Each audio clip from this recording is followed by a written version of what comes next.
Hey guys, I'm here today working on a couple of Union veterans of the Civil War headstones.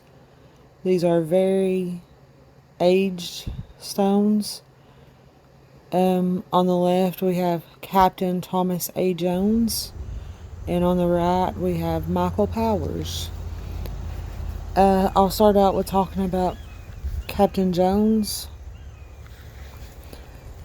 He was the son of Dr. John Jones of the Fincastle community in Kimball County, Tennessee. Thomas Jones served in the 2nd Tennessee Cavalry, Company B. It was organized at Sevierville, Tennessee on August 15th, 1862. Ordered on duty at Cumberland Gap on August 21st, 1862. And moved to Lexington, Kentucky, September 30th, 1862. Captain Jones died on October 31st, 1891, which would make his headstone 130 years old next month.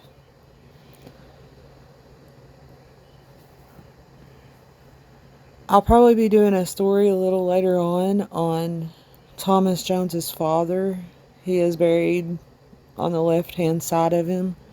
Dr. Jones, he had a very interesting and admirable life.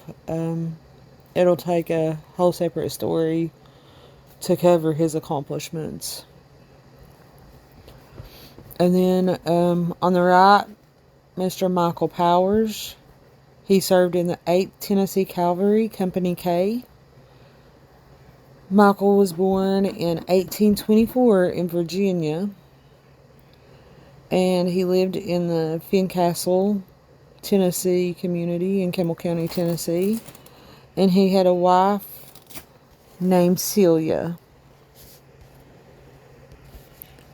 As you can see, these stones are showing their age. They're pretty weathered, and the lettering is starting to become faint. So I want to preserve these stones as best as I can without causing any more damage or any quicker deterioration.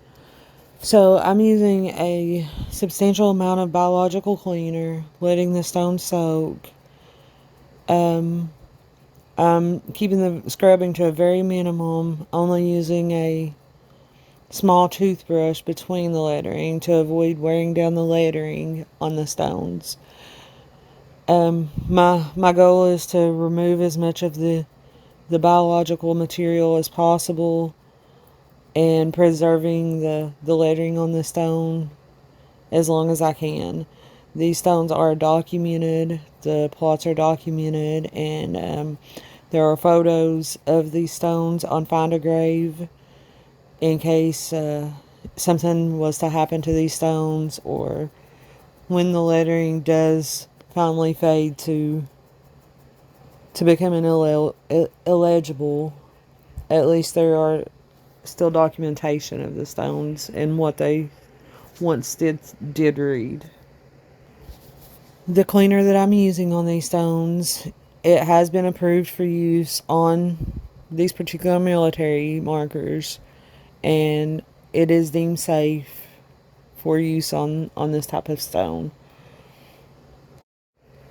Hopefully these efforts that I'm putting into this will give the stones a few extra years of life, that maybe all this moss and all this growth would have worn out quicker had it been left on. So hopefully Mr. Thomas A. Jones and Michael Powers can be remembered just a little bit longer for the sacrifices they made during their time in the American Civil War, fighting for the Union. Thank you guys for watching, and if you like my content regarding the people and the history of Campbell County, Tennessee, and surrounding areas. Don't forget to hit the subscribe button and subscribe to my channel. I'm going to have plenty more content to come.